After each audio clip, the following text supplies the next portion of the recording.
What's happening? Of course, you know it's your boy B-Hop Radio Shout, and as always, I got my podcast part off in this thing. OG Gangsta Wicked, Big Galaxy, Ghetto Mafia. That's Your right. name is getting too damn long. I can't even start the I told show. you to drop all the other ones. You know what I'm You saying? got more names than Akon.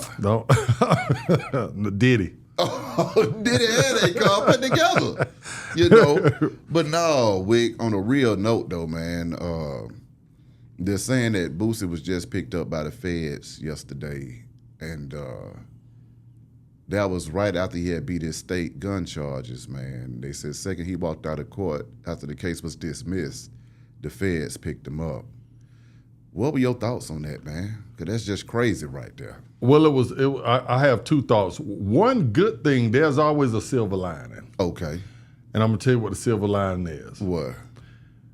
The state could have sent him up the road, and then the feds could have picked him up the day he paroled out. Oh, my God. I got partners. Yeah. And anybody that don't been through the system, they know how, the feds play. Yeah. There are guys in that same situation that I know from the hood that have done their time. And the day they parole out, instead of your old lady waiting for you outside the gate, it's the Fed. Oh, my God. Yeah, and it'll take you right back up through there on those same gun charges. Yeah. Or that same, you got a state conspiracy, then you got a federal conspiracy. Yeah. You see what I'm saying? So at least they just dealt with it. At least the state, I was like, it's one victory. At least he threw it to state. State can't retry him again on Exactly. that. So like I said, that's the silver lining. They could have just said, you know what? Go on and run him up through there. The feds could have said, we're going to get him anyway. Yeah. Go on and run him up through there. Once you finish with him, whatever you do with him, we'll be there to get him. Yeah. And then we're going to run it again. Yeah. You see what I'm saying? So that's the silver lining. Now, back to what you just asked me, just, how I really feel about it. I feel like, I don't know Boosie well. Mm-hmm. We had him on the show. I done ran across him, here or there. Yeah. But I don't know him well, so I don't know what's in his heart. So it's hard for me to have have an opinion on a person that's going through anything criminal. Yeah. Anything, whether it's civil, you get sued or not. Yeah. And I don't really know that, that person's heart. Now, as a fan, if you want me to answer something as a fan, as a fan, it's disappointing. Yeah. As a fan, it hurts to see him go through this because I'm a fan of Boosie. Yeah. You understand what I'm saying? So any artist that I'm a fan of, it's gonna hurt. Yeah. It hurt when they had Michael Jackson up on trial. Come on. I'm a fan of Michael Jackson. Come on. He could do no wrong in my eyes. You understand what I'm saying? So to see him going through that, it hurts. This is what Boosie just tweeted on Twitter yesterday, too, after everything. He said, I want to take this time to apologize to my kids. I'm sorry, and I love y'all forever. Right. So you saying that right there, this is what I read between that. Because it could go two ways also. The last time I was in jail, I spoke about it before, when I was down on the 7th floor at Rice Street. And the judge leaned back in his seat, and I was in there where they call it the Roach Motel, where nobody could get a bond. Nobody had gotten a bond in 6 months on the floor. I was at the highest floor, the 7th floor. We're talking everything is on television. Everybody in there has made their high profile cases. Yeah. So nobody had bonded out. So I'm just in there and I'll tell you my charges: ag, salt, and some mess. Yeah. Right. So now, when I went to court, when I finally went to court, I had to get a lawyer. Family had to help me at the time. Mom, aunties, everybody had to pitch in. Lawyer wanted $20,000. You understand what I'm saying? And that's to take the case. Ooh. This wasn't, because they were trying to give me 35 years. Oh, my God. You see what I'm saying? So this is what they sent to me, 35 years about the mess that I was involved in. So when I got to court and they gave me a signature bond because what they were saying that I had done, I knew in my heart I hadn't done that. Was I there at the place? Yeah.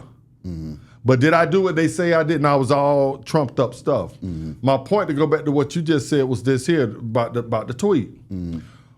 When I look back in the court at my mother, I'll never forget this, my auntie, my uncle, my brother, they all sitting together, praying, right? For me just to get a bond, not to beat the case, just for me to get a bond, because they were talking about leaving me in there until I went to court, and I wasn't even on the calendar. Oh my so I would God. have had to sit 2 years probably. You know, at Rice Street, how bagged up they were. I would have probably had to sit 2 years to go to court to get it thrown out then, or to get it dropped all the way down to nothing. But by the time I don't did y'all time. Exactly. So, and I knew I was innocent of what they were saying. Yeah.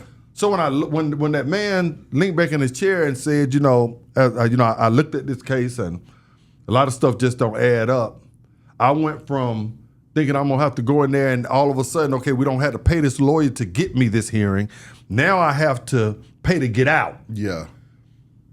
Knowing my heart was right, and I didn't do what I said I did. I looked my mom in my eyes. I said I didn't do that part. What they're saying that I did, I didn't do that. Yeah. And she believed me when I looked in her eyes and told her that. Yeah. That's why they came up with it. And he said he gave me a signature bond. Well, I'm the only guy in about 10 years to have signed his own bond on the 7th floor. Anybody in Atlanta that has been to Rice Street know about the 7th floor. I signed a signature bond out of there. Nobody had been out of the pod in 6 months unless you were going down the road. Yeah. You understand what I'm saying? Yeah. When I look back at my family and that man said signature bond, a tear came down. And I looked at my mom and said, you know what I'm saying? I said, I told her, I'm sorry. It ain't gonna happen again. Yeah. You understand what I'm saying? Yeah. So now go back to what you were saying. I was saying I'm sorry, not because I did what they said I did. About the tweet with Boosie. Yeah. I'm sorry because I had to put y'all through this. Yeah. Because y'all, your family, I tell you this all the time, your family does that time with you. Yeah. When y'all out here and y'all going to jail and going to prison, or you making these decisions, you have to always realize when they put them cuffs and stuff on you, they cuffed your whole family. They cuffed everybody that loves you. Yeah. And so I could take that as that's what Boosie was saying. Yeah. I'm sorry, not saying that I'm guilty of what they're saying. I don't know if he is or isn't. Yeah.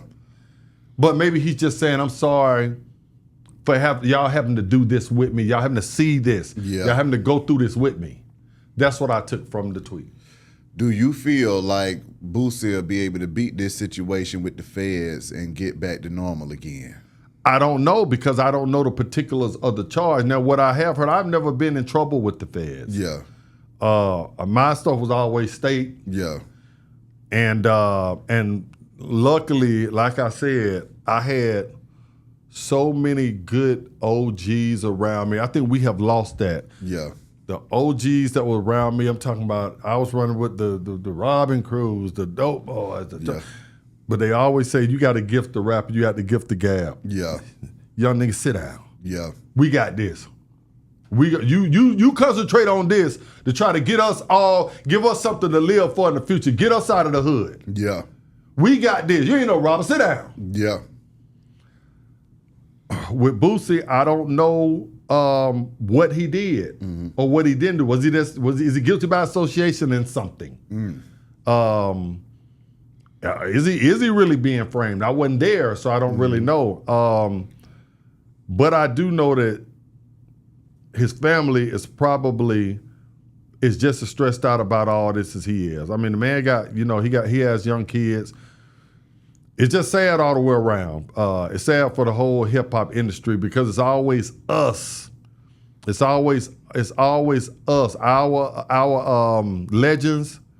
He looked like he's trying to turn it around. He made progress when he made up with Tip. He said, I was wrong. Yeah. So I saw improvement. We talked about Dirk, doing the song. But what if Dirk has done that song? He's trying to turn it around now, right? what if 10, 15 years from now, they come back and get him on something that he did 5 years ago when he was 17, Yeah. 18? Well, did he do stuff so bad that karma is going to stay with him, and you got to ultimately pay for that karma? Some stuff you can't get away from. That's what I was saying. So I was lucky not to do stuff that I couldn't detach myself from, that I couldn't, hide around the corner and they kept going straight. Yeah. You understand what I'm saying? Yeah. Some stuff follow you. Come on. So hopefully, he will, and continue, what he's doing. But it's ugly. Well, see, when it comes to being an artist and a high-profile artist, and then, when you're dealing with the streets at the same time, what gets me is that, these guns, man, I mean, you're damned if you do and you're damned if you don't. The man was just recently shot. You see what I'm saying? And, I mean, Boosie, with his health ailments that he has, he don't need to be getting shot. He almost probably passed the last time he got shot. Well, see, I feel you. But my thing is, OG told me this a long time ago, Beehive, and this hurts. I said I try to make examples. Nah. 99.9% of things that you get into, you caused it yourself. You brought it on yourself, and that's a hard pill for us to swallow. Yeah. And so I told OG, if I'm just at the club and two other groups get to shooting and stuff, and then I'll just accidentally get hit. He said, we shouldn't be at the club at 3 o'clock in the morning. You got kids, man. You should be be home with your family. Yeah. You should be home trying to prepare to go to work next day. If you're at that particular spot, I'm sure that that they have these type of things. But though I say 99%, there is a 1% chance that something could just happen. You understand what I'm saying? But most stuff, you made the wrong decision. You trusted a female and went and laid up over there. You trusted a guy, let him into your home when you were serving out the house. You rolled with somebody just to hold a pistol, and next thing you know, they don't went in there and did something. Now you out there looking monkey in the car. Yeah. You roll with somebody that hiding there. It's a whole barrel of whatever in the trunk of it you caught up in. 99% of the stuff we cause on ourselves. Yeah. 99% of things that happen to us, it come from a bad decision. That don't mean that the decision that you made it with malice intent. A lot of times you make decisions out of survival. Being survival, also lust, also bling, money, also just feeling of being, happy, so we make decisions based off those type of things. That you shouldn't be out here buying a Lamborghini and you got a $20 an hour job, but you're hustling on the side, so you're trying to cover that up, and next thing you get banned because you're just being dumb. You know what I'm saying? Just dumb stuff. You put yourself in that position. Man, I don't know how they found out that I was the man. Well, you think it was the Lamborghini? Well, I had my uniform on. You know what I'm saying? Top flight security of the world, Craig. Well, Day and Craig didn't have a Lamborghini. Yeah. Yeah. They didn't even have a car, if I'm correct. They stayed behind the plaza. Exactly. So my thing is, man, I don't know what the brother has done. I feel bad for him. But at the same time, karma is undefeated, man, and I'm going to leave it at that right there. Yeah, no, I mean, I'm waiting to see how this plays out because, I mean, the streets need Boosie out here to kind of help keep the culture going forward. On the other side of the game, hip-hop ain't even had a #1 song all year this year, and this is like the first time in 30 years this ever happened. What you mean hip-hop? Rap music. You got rap? No, not even little Chinese kids? Yeah, exactly. Nobody. Not the Afro beats? Nobody that's rapping has had a #1 song all year. So what's the #1? What genre is? It's probably Afrobeat, rock and roll. I mean, well, Afrobeat country. Is rap, isn't it? Isn't that categorized that as ain't rap. That's kind of like an R&B spinoff of rap. So you might have R&B, rap, Afrobeat, neo soul. You see what I'm saying? That's a whole nother genre because I mean it's based out of Africa. A lot of the stuff. Well, Jody said it when he came here. Said it's oversaturated. Everybody is a celebrity now. I mean, everybody is a rapper. Every female on my page, 9 out of 10. I rarely see a school teacher. I rarely see a bank attendant. Every woman on my friend list is a rapper, and every guy is either a rapper or producer, or videographer or something to do with that. So maybe that's why. I mean, it's only so many slots. Yeah, I mean, you got now everybody in the world trying to be behind Wick. That's crazy. Yeah. I mean, y'all hit those comments, man. What do y'all think about this Boosie situation? Do you think that he'll be able to beat the feds and get back out here again? Or do you think that it's about to get real for Boosie and his family right now? During this time, I'm praying for him, hoping that things work out the right way and that everything will be okay, but it just don't look good right now. Well, we don't know. So, because what we're seeing now, they're not speaking a lot on the particular case. So we don't really know. But one thing that I do know, and this from experience, from too many hustlers from the hood, from Decatur, from the east side. Y'all probably don't got a lot of hustlers on the west side. They were born on the west and they kind of migrated to the east. So y'all got like about you say. Y'all got 5th generation hustlers over there. So you say. Yeah. But I do know that feds play a dirty game. And they'll get in cahoots with the state, let the state drag you, and then they'll come drag you. They used to call it on our side, call it railroad. What y'all call it? Same thing. So y'all bit us. So y'all taking our slang, but you gonna sit right here and talk about. Well, now, okay, how about that? We call it effed up. It's effed up out here. I but y'all hit the comment, let us know how y'all feel. Yes, sir.